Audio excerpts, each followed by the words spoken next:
Welcome, everyone, to the final day of Live at Sundance. Let's give it up. Feeling your energy today. I am Jimmy Conrad from Kick TV, YouTube's biggest soccer channel, and we're going to go to the World Cup this summer, so you guys should definitely check us out. But as for today, I'm here at this great festival because I love film, and I love the creative process and good old-fashioned storytelling, and I love to learn and to be able to talk to talented people who can help me become a smarter version of myself, which will, naturally, help me continue my quest for total world domination. Now, for those of you guys that may have missed the previous Live at Sundance episodes, they're all live on youtube.com/SFF. Also, viewers can use this site to watch highlights from the festival, as well as view those short films competing for the Audience Award, with the winner being announced tomorrow, January 25th. Now, for the next hour, I will have the distinct honor of talking to filmmakers who were bold enough to submit their stories, fiction or nonfiction, long or short, to the Sundance Film Festival, as well as showing off some of the other events happening here, like the interesting panels and intimate premieres. If you guys want to join in on the conversation and ask some of the tough questions that I might be too afraid to ask, because I'm sitting here face to face with them, you have the benefit of having a screen to protect you. So if you want to do that, use the hashtags Sundance and Live so that your voice may be heard.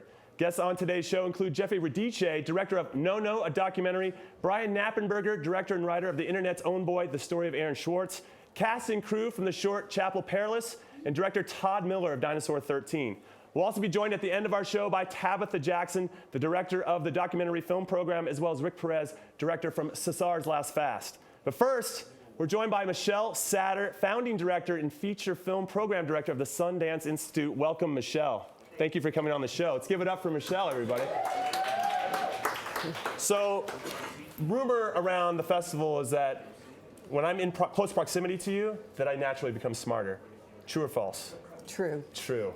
I like you already, Michelle. This is going to be great. Okay, so can you explain what the feature filmmaking program is? Sure. It was the first program of the Institute, now 32 years ago. And it's a program that supports narrative filmmakers. And we take them from script to connecting to audience. And we have our creative labs. These are the first creative labs of the Sundance Institute. We support them through direct artist granting. We provide a very robust suite of very in-depth services that takes them through the whole process at very critical moments, having the biggest impact on their films. So anyone who gets into the Institute program, and we support about 35 filmmakers a year, they have the opportunity to work with some incredible mentors along the way and get the kind of support that helps them sort of most fully realize their vision as filmmakers. That sounds amazing. How do you get into this program? You have to like make it rain over here at Sundance Institute, or how does that work? You apply. You apply. And you need a script. And if you want to be applying anytime soon. Okay. And if you want to direct, you need a directing sample. Okay. But we're looking at our next deadline for material is May 1st. And we're really love to discover. I mean, all of the Sundance Institute programs are about discovery, and finding new filmmakers and giving them those opportunities is what we're about. Okay, and speaking of discoveries, are there any films in this year's festival that came from the program? We have 13 films. 13? Yeah. Congratulations. Yeah, That's very fantastic. exciting. And they include and supported in all different ways by the feature film program. They include Whiplash, Skeleton Twins, Little Accidents, Fishing Without Nets, Drunktown's Finest. And I'm forgetting many, but it's an incredible showing of films, and all very singular voices, all really original material, and come from a very deeply personal vision. Now, are you one of those mentors, or you just kind of oversee the whole thing, or do you seem like you like to get your hands dirty and get in there? I like to get in there, yeah, and play in the sandbox with everybody. So yeah, I mean that's my favorite part of the job. I mean, I'm overseeing the whole thing. I have an extraordinary team that I work with, but my favorite thing, what I love most, is being with the filmmakers and really helping them with their scripts, looking at cuts with them, giving them feedback, and being a part of the process, trying to figure out what's going to be the next move that will most help them move forward. So, of the 13 that are here at the festival, I guess you don't want to pick one over the other. It's like picking your kids, but is there one that you were directly involved with? All of them. That's a good answer. I don't pick favorites. Well, thank you so much for joining us today. I know you're very, very busy, and continued success with the program. Thank you. Well, speaking of all the talent and inspired storytelling that Michelle was touching upon, let's throw to a video that highlights the feature filmmaking program.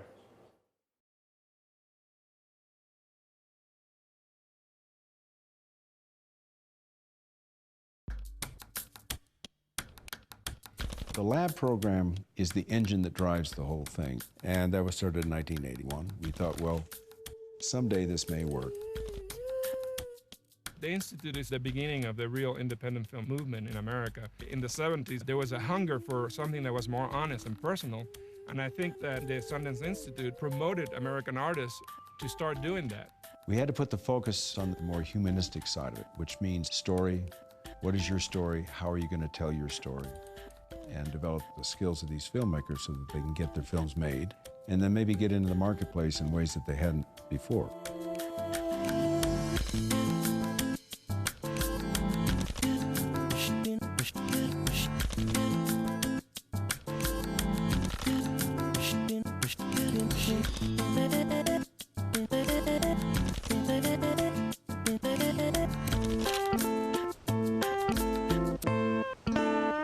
I wanted to create here in the mountains an area that was free of the pressures of the marketplace, where the filmmakers could risk, could be bold, could look at failure not as a failure like the end of the road, but maybe a step forward.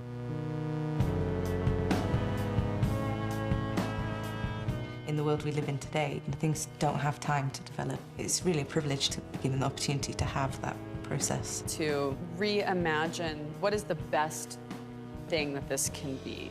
What is the best way you can tell this story? Every frame of the movie, I can tell you why it's there, which I could not have done before the labs.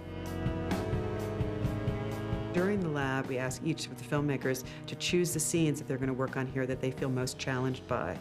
And if you're not pushing yourself and you're not making mistakes, then you're not learning. Let me not delude you. This is a boot camp, man. When I came here, it just was like a process of being like beaten into a pulp, like just having people sort of tear you down. And that was so great. This whole summer has really been about learning to love risk and to use it as a creative tool. The lab is so immersive and so intensive for them, and they are surrounded by these extraordinary advisors with incredible experience. So every moment of the day is a learning moment for them.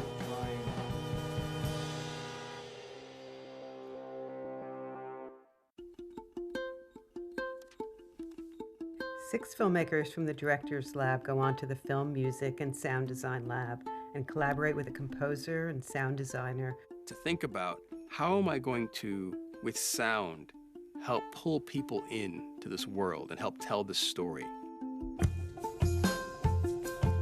We've also made an extensive commitment to supporting creative producers through our labs, our summit, and year-long fellowship. They really get down to what's working, what's not working, and that's invaluable for a producer because you need to know your project's strengths and weaknesses. As the program has evolved, we have extended our support to filmmakers from over 60 countries from around the world. Going to the Sundance Writers Lab and Rawi was amazing. They are not telling you what to do or not to do. They ask me what I want to say, and they will help me just find the right structure and all those techniques. They're always just there to help you and guide you through the process. It's been like a dream. Coming here is sort of like being reborn. It's been really empowering for me. This place is life-changing. It really is the most nurtured I felt as an artist. And when I was at the labs, I was like, man, this is incredible. These incredible writers that from all different types of backgrounds are all here supporting each other. It was an amazing experience. An experience that I thought would end there, and it didn't. The support from the labs was ongoing. It provided me with financial support through a grant process. It didn't stop there. It helped me find my cinematographer. They were able to help cut costs, provide grants, and the support continues and continues. And it's continuing today. We are with filmmakers the whole way on their projects. The starting point is script, and the end point is connecting to audiences.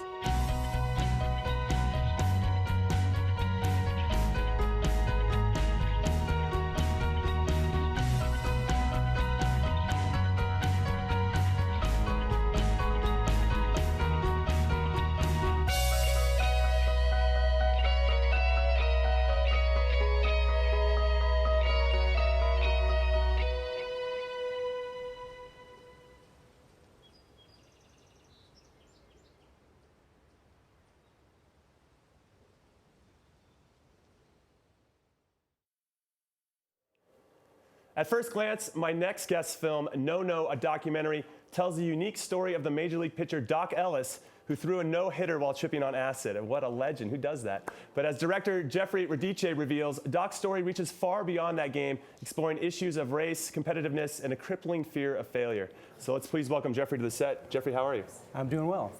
Nice, thanks for having me, Jim. No, it's my pleasure, because when I watched this movie, I was sad when it was over, that I couldn't get more of Doc. Now, the lure of the film is that Doc threw a no-hitter on LSD, and I think that's what kind of hooks people in, like who would do that? But it's a coping mechanism for him to handle his fear, but that was on the field. Off the field, he seemed as confident as could be. Which part really excited you about the real Doc Ellis? You know what, one of the things that really excited me was what he did with the end of his life. You know, I feel like after he got out of baseball, he kind of hit rock bottom, and when he came out of that, he went to school and he learned how to become a counselor. And it feels like then was when he was most self-actualized as a human being. And I feel like he felt most rewarded by working with kids, teaching them about drugs and alcohol. Now, he had mentioned that, throwing his first pitch to Willie Mays was just as comparable of a thrill as being involved with these kids. Yeah, absolutely. And, we had a couple of the people that he counseled that we interviewed that are in the film. And, these guys attribute their lives to Doc. Not only do they say, if it wasn't for Doc Ellis, I'd probably still be in prison, but they say, if it wasn't for Doc Ellis, I probably would not be alive today, which is really a testimonial to him. There's no question about that. Now, what was it about Doc Ellis' story that made you want to bring him back up and to show people about his life? Well, Doc was just a fascinating character. He had almost a Zelig-like personality. He was a bit player in the movie Gung Ho with Ron Howard, became friends with Ron Howard, became friends with Michael Keaton. He palled around with the owner of the Texas Rangers, became friends. What player is friends with the owner of the team? And right. That was kind of Doc.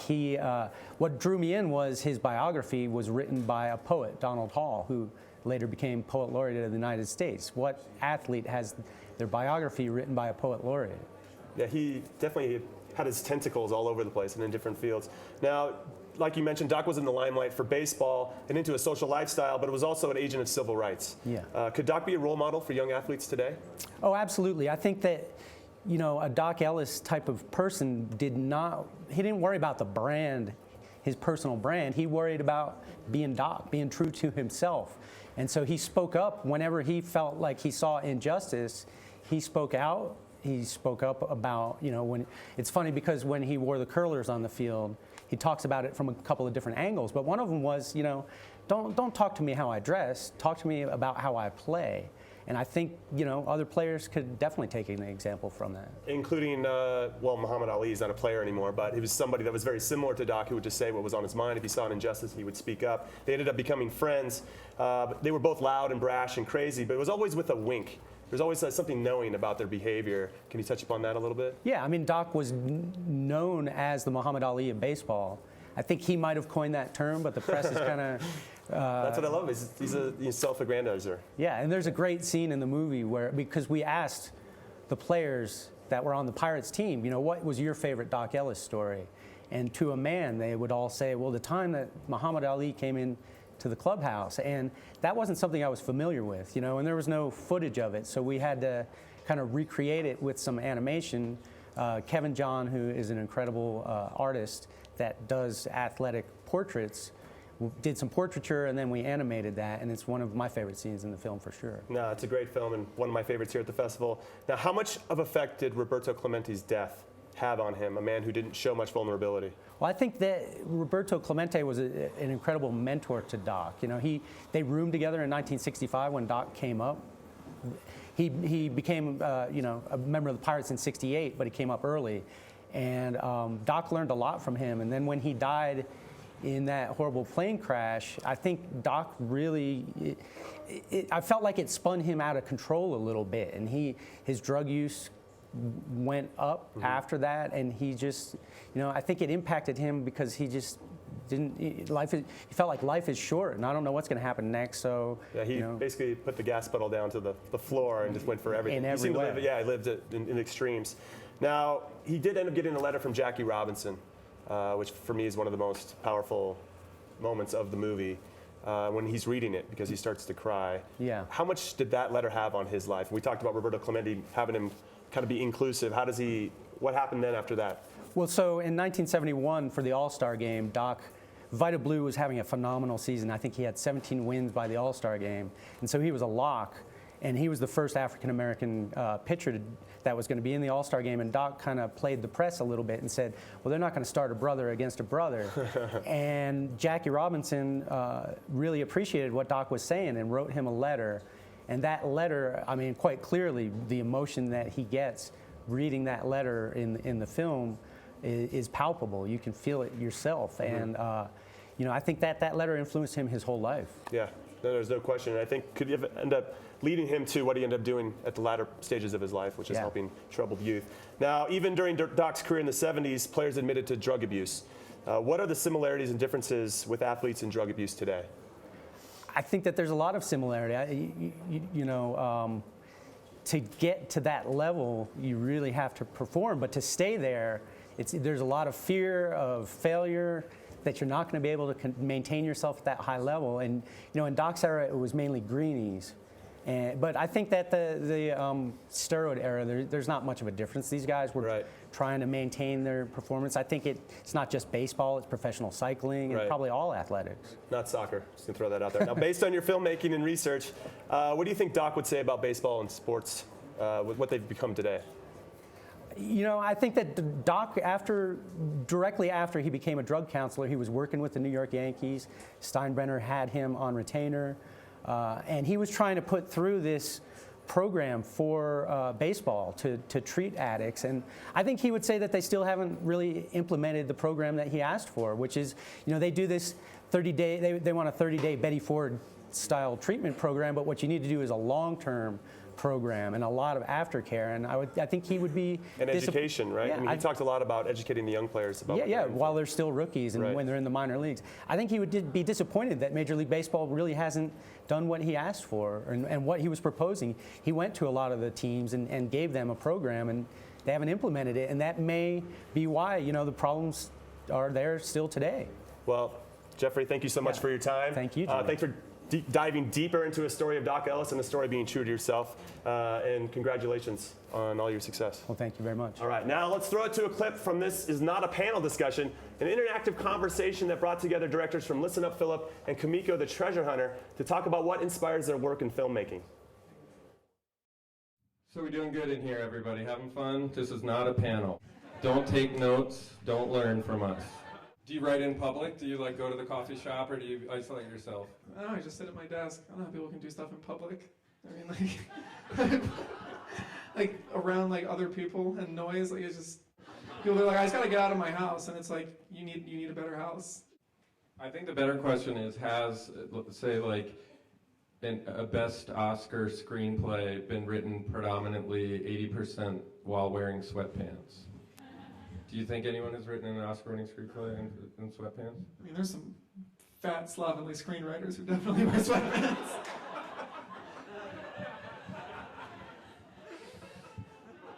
So probably, yeah. Okay. What's your worst job that you've ever had? You're looking at it. My all-time was probably McDonald's Bun Factory. Loading crates of buns onto a semi, but that was brief. I've had a lot of interesting jobs of, standard waitressing and oil rigger in Alaska. My hardest acting job was once told to play this character at the last minute and with no script, and my only direction and knowledge was to have fun.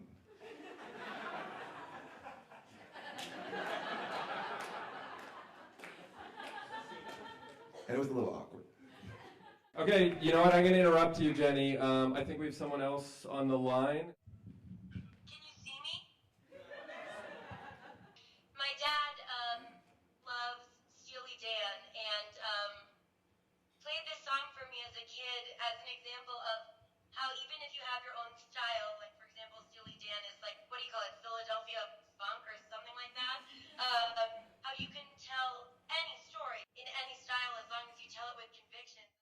Thanks, Jenny. I'm going to pass the mic back to Jenny Slate here in Park City. Oh, yeah, question. Really into extreme sports, pushing the limit, and testing my boundaries.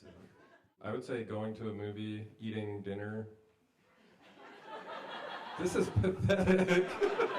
Let's move on. Actually, that becomes a really hard question. Like, what is fun when you're like old and tired and exhausted?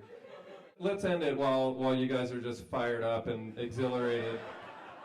Thank you, everyone. Yeah, let's give a round of applause for Mike, David, Alex, and Jenny for coming out, taking part.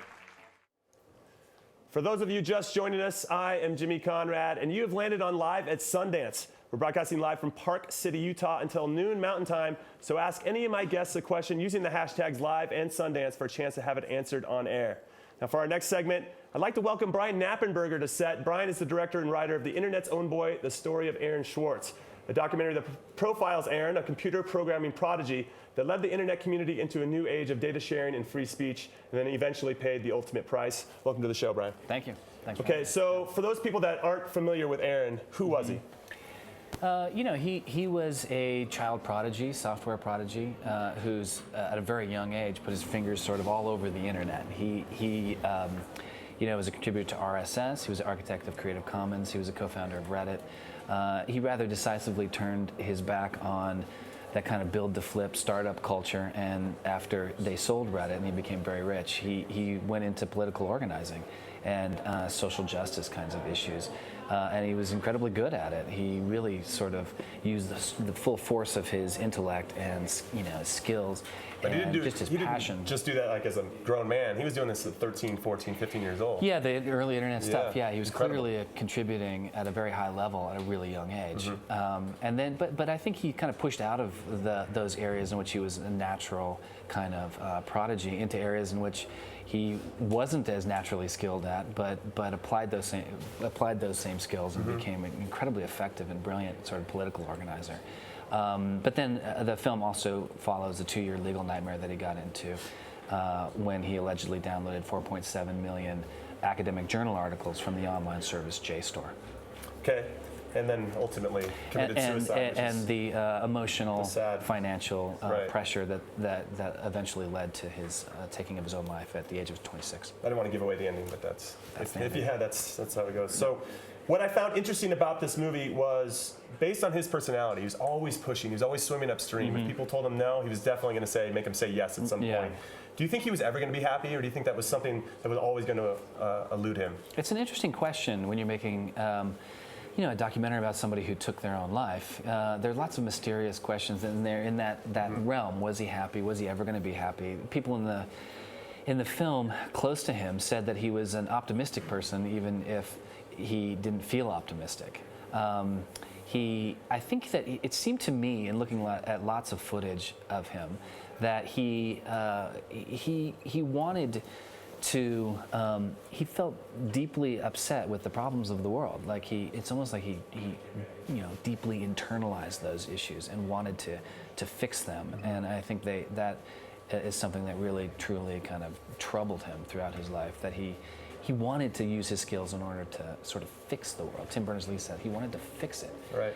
And if you weren't, then you're wasting your time. Yeah, and if you weren't engaged in that struggle, then you were wasting your time. I think he internalized that, and that affected him in terms of his own happiness, for sure. So, in light of this NSA stuff, would you say that Big Brother is now upon us, but we're too whatever to care as long as we have the freedom to post a cat photo on Facebook? Yes to the first part of the question, no to the second. Yes, Big Brother is upon us. Yeah. Yes, the NSA has gone massively out of control into incredible overreach that threatens the Fourth Amendment to the Constitution. But no, in the sense that we don't care. I think a lot of people do care. I did a New York Times op doc called "Why Care About the NSA," and I think when you sort of look at the kind of revelations that have come out in the last year, and you parse through them and you explain them to people and you start to understand yourself what happened, I think overwhelmingly people do care. The tide has turned, and that's clear even in polls that people are starting to care very much.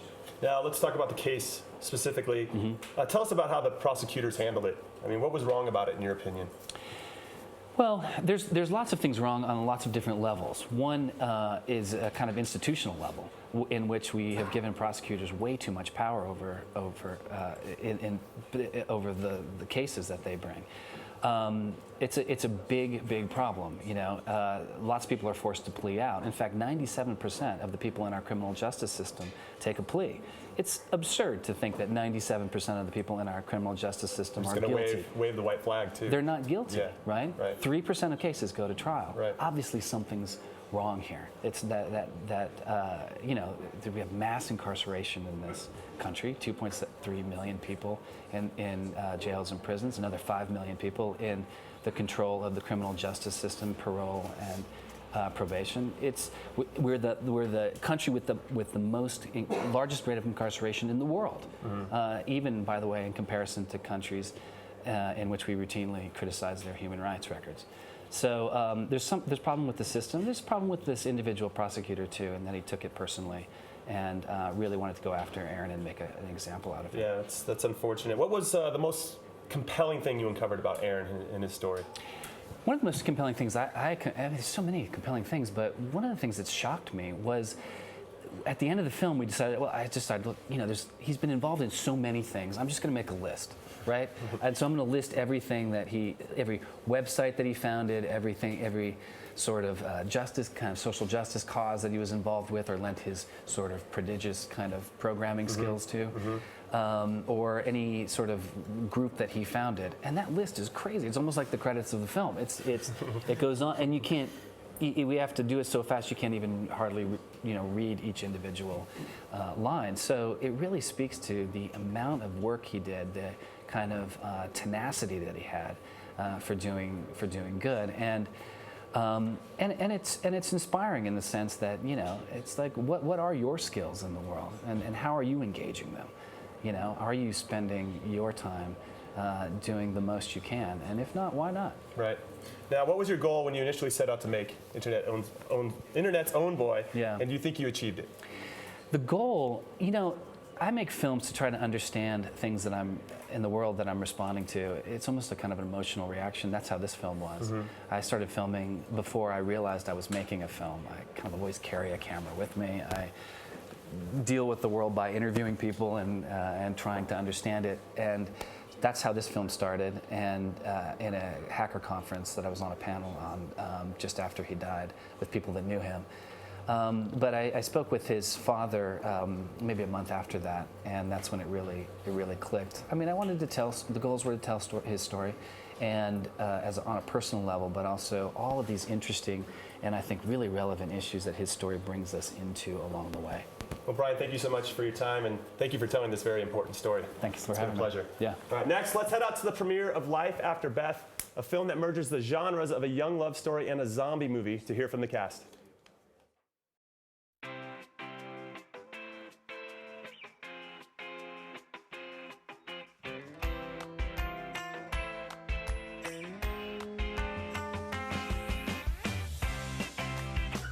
The director of the film is already an established writer, having co-written the David O. Russell film, I Heart Huckabees.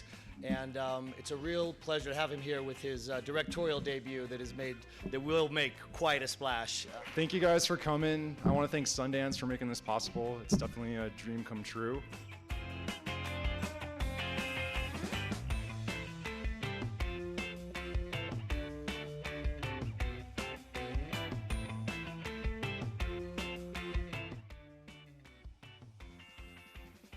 All of the scenes are my favorite, but I really did love having that oven on my back.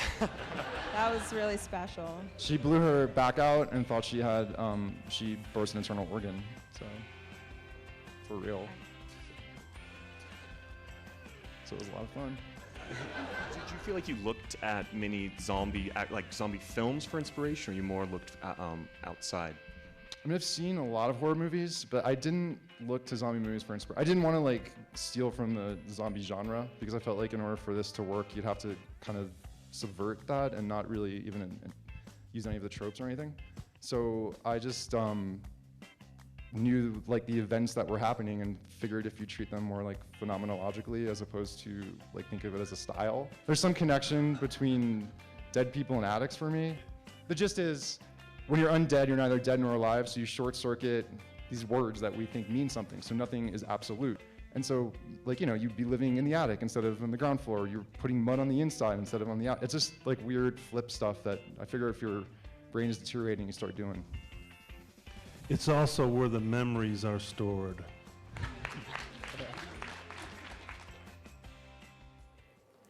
My next guests are from the producing and directing team, as well as cast from the short Chapel Perilous. I'm now going to toss it over to cast members Chris Park and David Henry Gerson, who'll be interviewing director and writer Matthew Lessner, as well as producer Vanessa Ghazi. Take it away, guys. Thanks so much, Jimmy. So I'm the actor and producer, David Henry Gerson, and I went into this project with you, Matthew, the director. And I'm kind of curious as to what this film is really about. I figured this is a good time to ask you that question. Yeah, it's something that we never really discussed. Yeah. Well, when I was 11 years old, I had a terrible fever. Very, very heavy slumber I fell into for a few days. And I was visited by some sort of force. I'm not sure if it was a demon or an archon or what exactly, but the entire plot from the film was sort of downloaded into my head directly. This was a powerful experience, and I don't know, I guess ever since it's just been my dream to make the film, and that's pretty much it. I had no idea. Me neither. Well, thank you for sharing that. Yeah. And how have you felt about the reception here at Sundance? It's been awesome. I think the screenings have been really good. You guys feel like that? Yeah. People are laughing and seem to enjoy it. And we're also part of this YouTube contest that we're excited to. We're very happy to be part of that contest as well. We're in second place right now, which is good. So if people are interested, they should watch it. There's still online today, and the views are still going on. So if people like it and watch it, we still have a potential chance to win. It's broken, I think, 100,000 hits so far. Yeah. It's pretty good for us, I guess. But it's been interesting because usually I'm afraid to read YouTube comments. Like usually they're pretty hateful and, or not usually, I mean sometimes there's nice ones, but like sometimes it really hurts me personally to read them. But in this particular case I've been reading them, and there's been some that I found really interesting because they've been commenting on our connection to the Illuminati, which at first I was like kind of stressed out about that would get out there, but like I feel like since it's true, like it's like, I don't know, I think it's just better that like we put it on the table, you know, like, yes, we're associated with the Illuminati.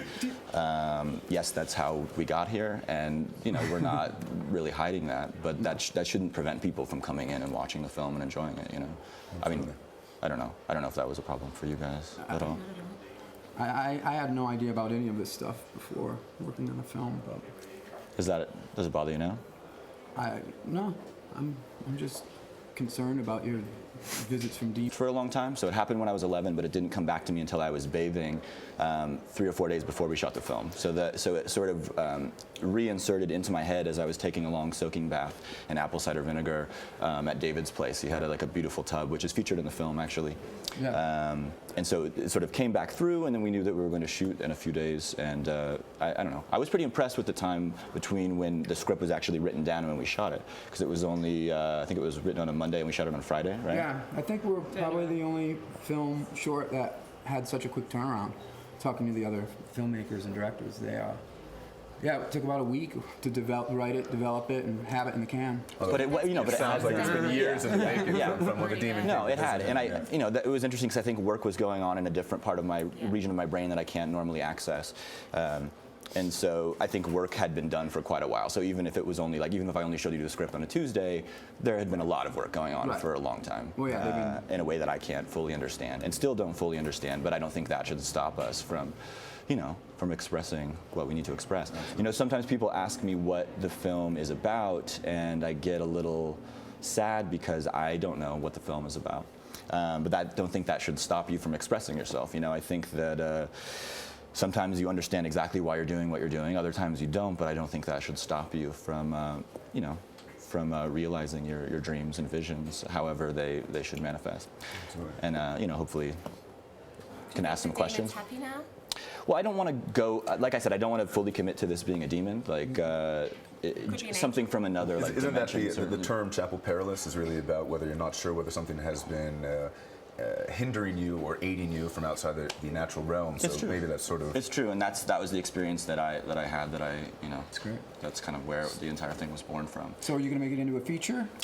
No, we're actually developing it. You guys actually should know about this. We're in the process of developing it into a series, and we're talking to some people, but hopefully that will start in the next few months. Cool. Like a YouTube web series, or just any kind of series, a TV series, or we're still I trying to don't figure know. it out? I don't know. We're talking to We'll some have to people. ask the demon, I talking to guess. some people. Again, please don't just purely use the word demon. Sorry, the angel. There's like a angel whole demon. hierarchy. The Chapel Perez feature. People that live outside of this realm, and some of them are demons, some of them are angels. There's a whole hierarchy, and so I think that we shouldn't limit ourselves purely to talk of demons because there's a certain association with that.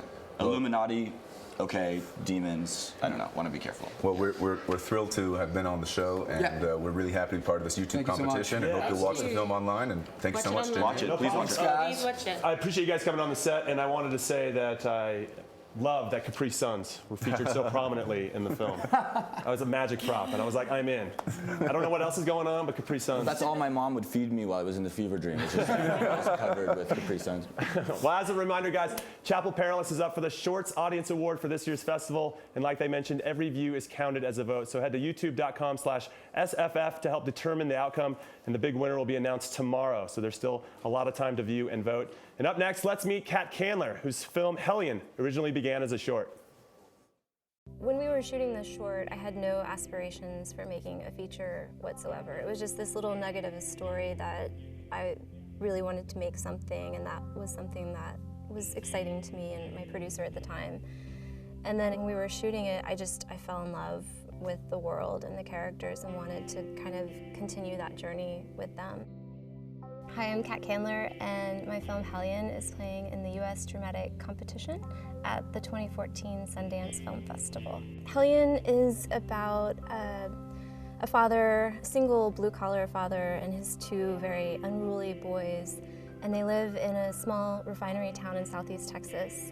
And it's about a year after mom's passed away. The oldest son, Jacob, 13, is just this kind of wild child, and his father has become very emotionally absent and neglecting his boys quite a bit. And so because of the oldest son's increasing destructive behavior and because of the father's absence and neglect, Child Protective Services comes and takes the youngest son away from the family and places him with their aunt.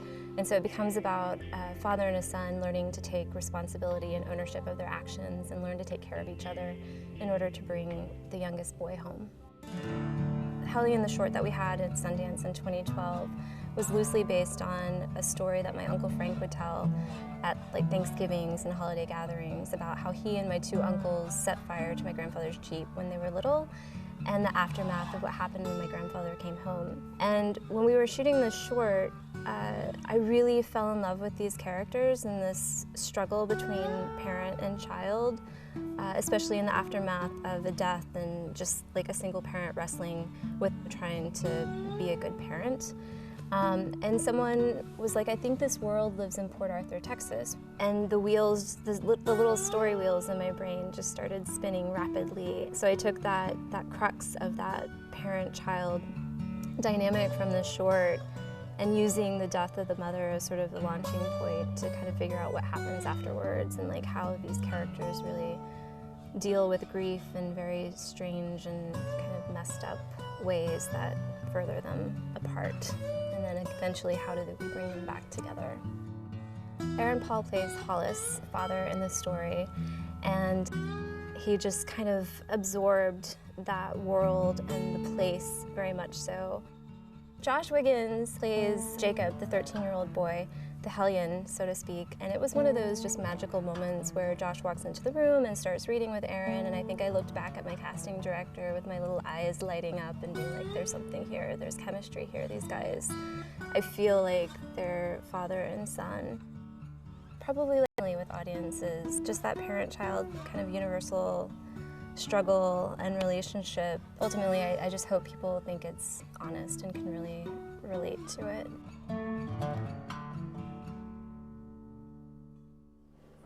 Welcome back to Live at Sundance. And the next story we have and the next guest is a film called Dinosaur 13, and it begins in the Badlands of South Dakota, where in 1990, paleontologists discovered the largest, most complete Tyrannosaurus rex fossil ever recorded.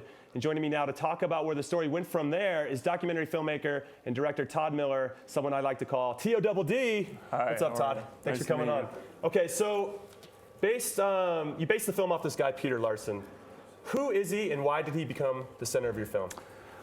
Peter Larson is a paleontologist. He is considered arguably the world's greatest paleontologist with respect to Tyrannosaurus rex.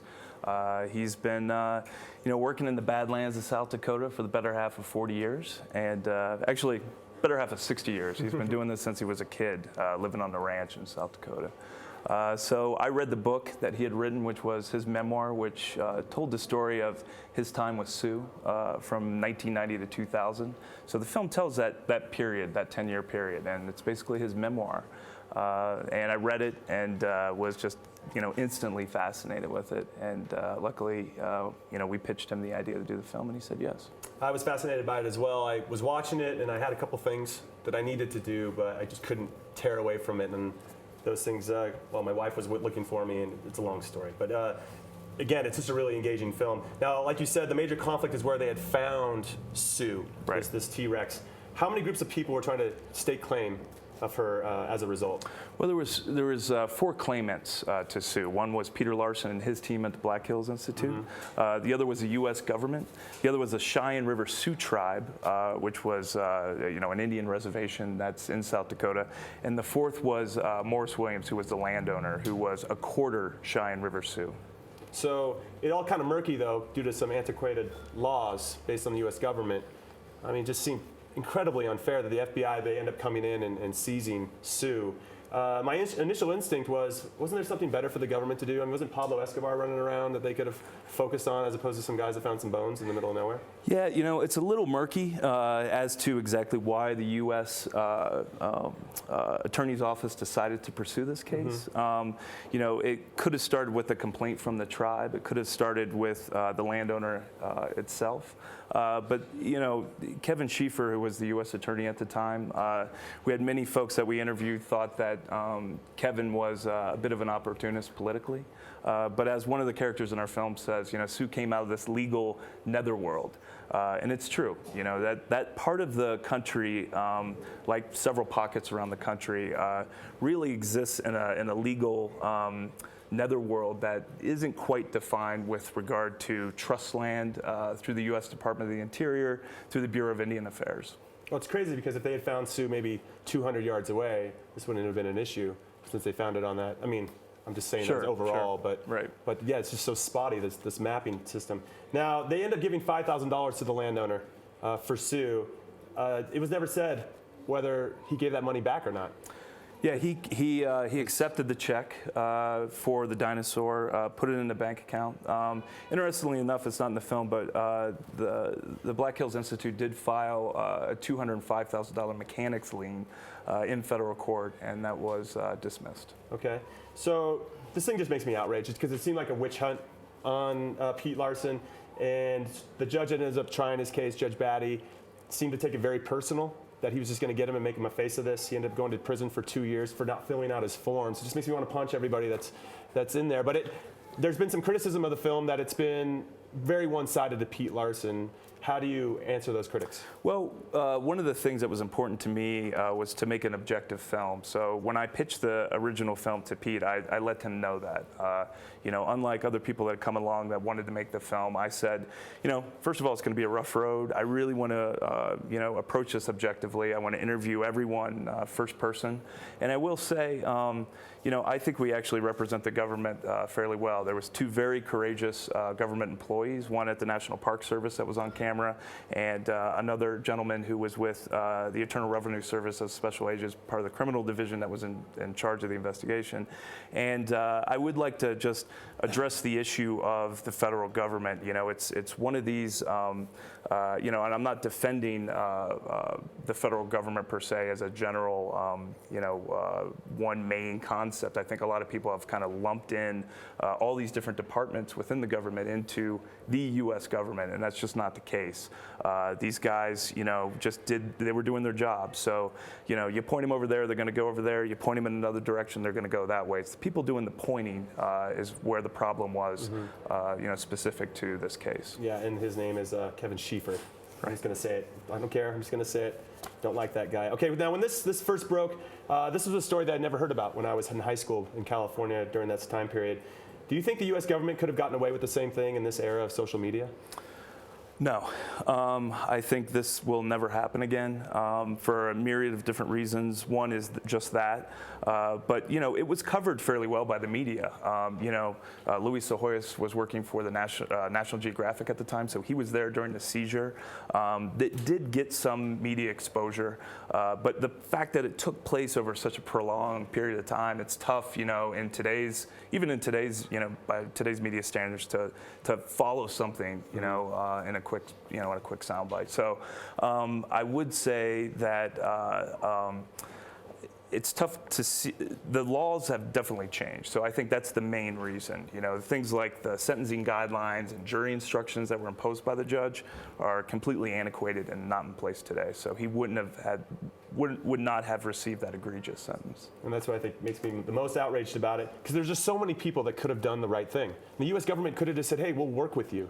Let's get this dinosaur, let's clean him up, let's put him in a museum. Maybe it's at Black Hills Institute in South Dakota or in the city, or let's send it to Chicago where it ended up, or somewhere where people can see and everybody can win from this.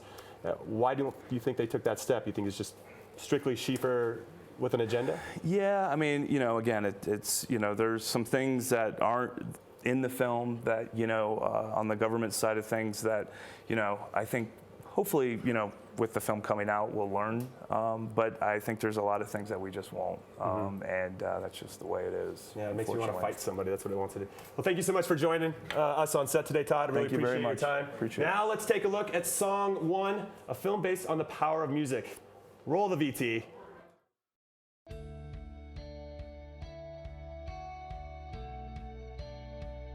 Well, I wanted to tell a story really about music. Music fascinates me and kind of its power to connect people in ways that they would never expect. Well, I love Kate, and Kate's a really beautiful and understated person with exquisite taste. And I was really excited to be a part of the team that brought a new, great visionary into the film world. This whole notion of turning you guys on, not just to stories, but the people behind those stories, these filmmakers that go out of their way to create this wonderful work. I'm just so inspired by all of them, and especially this one.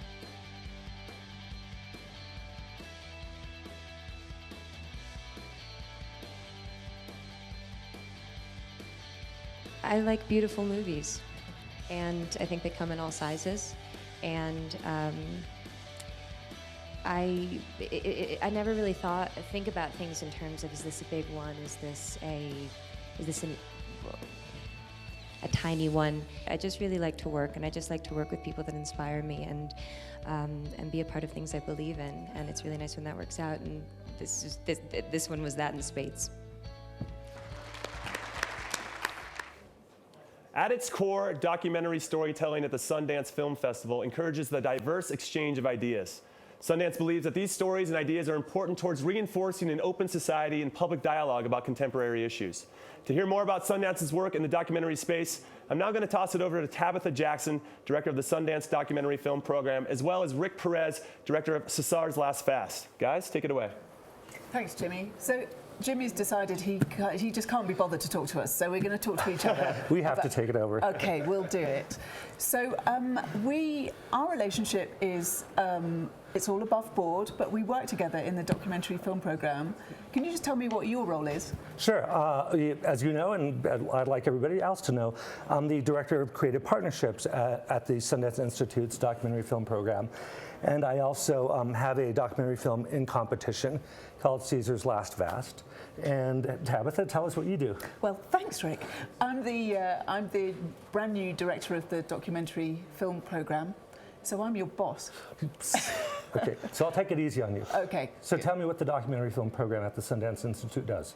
Well, it's 11 years old, so this year we're celebrating 30 years of the Sundance Festival, but the DFP is only 11 years old, and I was saying the other night, it's like it's a preteen, and it's finding its identity, and it's an exciting time to take over. But what the DFP does is a bit like Michelle Satter, who was on this show earlier. We look after artists and filmmakers year-round, so we support them through a fund that they can apply to twice a year.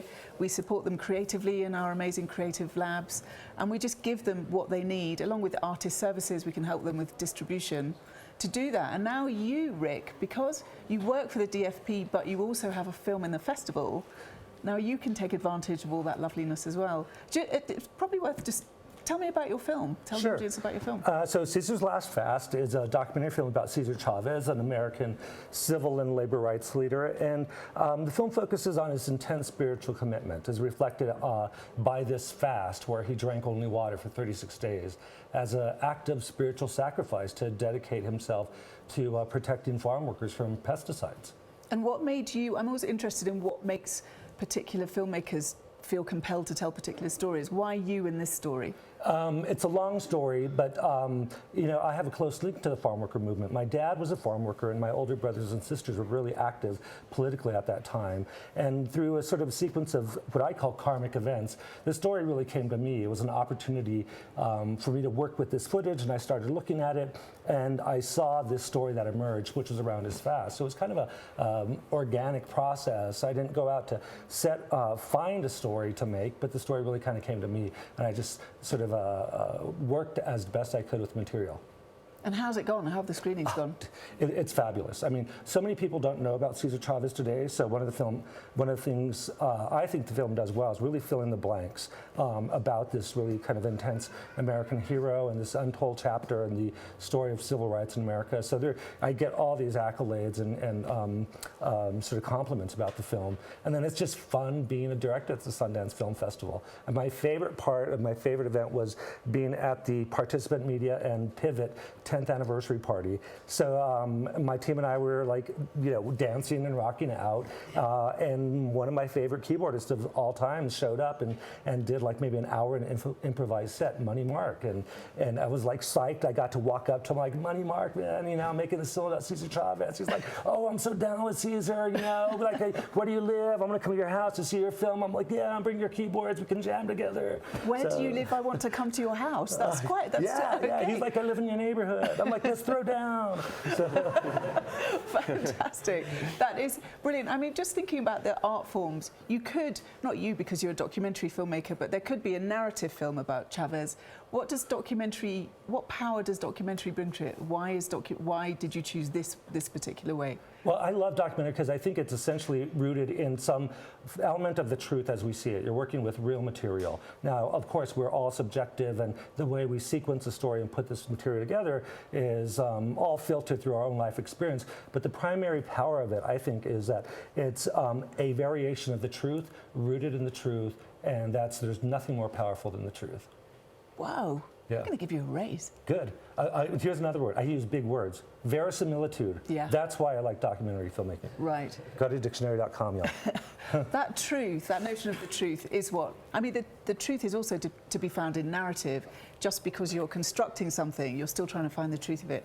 But it is, I think also the field of documentaries, looking at some of the films in the festival this year as well as yours, just the rich spread of, Dinosaur 13 and Rich Hill and Marmato, just some and I have to put in a little plug here. I'm exec producer on a film with Nick Cave called 20,000 Days on Earth, directed by two artists, Ian and Jane. Just the richness of documentary and the variety at the moment is great. Also echoed by the Academy nominations. It's a great selection of films, so it's a good time for documentary, I think. Can you hook me up with Nick Cave so you can come down and throw down with me and Money Mark? Do you know what my favourite moment of the festival was walking down Main Street with Nick Cave, singing Nick Cave songs with Nick Cave. Oh my God. Yeah, I know. I think I've missed out. Died and gone to heaven. Oh, but, that's so cool. Yeah. So what can we do for documentary, Rick, going forward? I think that we should continue to kind of spread the gospel and just encourage, the tools are more accessible than ever. The stories are there, and just really tell people, man, there's stories happening in your backyards and your front yards and your families. Grab an iPhone, look at good films, and start structuring stories. Yeah. And they're all there. I think we're there to support them as well. Yeah. I'm going to put Jimmy on the spot now. Jimmy, what's your favorite documentary? Of all time, or just Yeah. at this festival? Well, I'm on the heels of just finishing No, the documentary, which I thought was very compelling. Being a former athlete, I think I was attached to it a little bit more since Right. some of the themes were very near and dear to my heart. And do you prefer documentary or do you prefer narrative? I prefer documentary. Jimmy. Yeah. Right answer. Good answer. You guys can buy me some free drinks after this is all said and done. Thank you. Yeah. Thanks a well, lot. thank you guys so much for your time, Tabitha and Rick. Thank you guys for watching, because sadly, our time is up. Not only on today's show, but for the entire Live at Sundance series. So on behalf of all the talented people that you don't see behind the camera who make me look a lot better than I deserve to be, I want to thank Shira Lazar, Casey Neistat, all of the guests who stopped by to make this show special with their insight and stories, and of course our sponsors, YouTube, Weber Shandwick, Canon, HP, and Adobe Creative Cloud, who created this show to give all of you viewers at home a glimpse at the magic that exists at the Sundance Film Festival. Again, head to youtube.com/SFF to watch all the previous episodes of Live at Sundance, and tune in tomorrow night at 6 p.m. Mountain Time, 8 p.m. Eastern to watch the 2014 Sundance Film Festival Award Ceremony live, hosted by Nick Offerman and Megan Mullally. And lastly, there's still time to watch and vote with your views for 15 short films from this year's program, with the winners being announced tomorrow. The shorts are also available at youtube.com/SFF. So, I've got one more thing. Come with me. In honor of the production coordinator for Live at Sundance, Angela Long, it's her birthday. She's turning 26 years old. Let's give it up. On three, we're not going to sing. We can't sing. There's some copyright infringement with that. But we're going to say happy birthday on three. Everybody, 1, 2, 3. Happy birthday! Thank you guys for watching. We'll see you next year.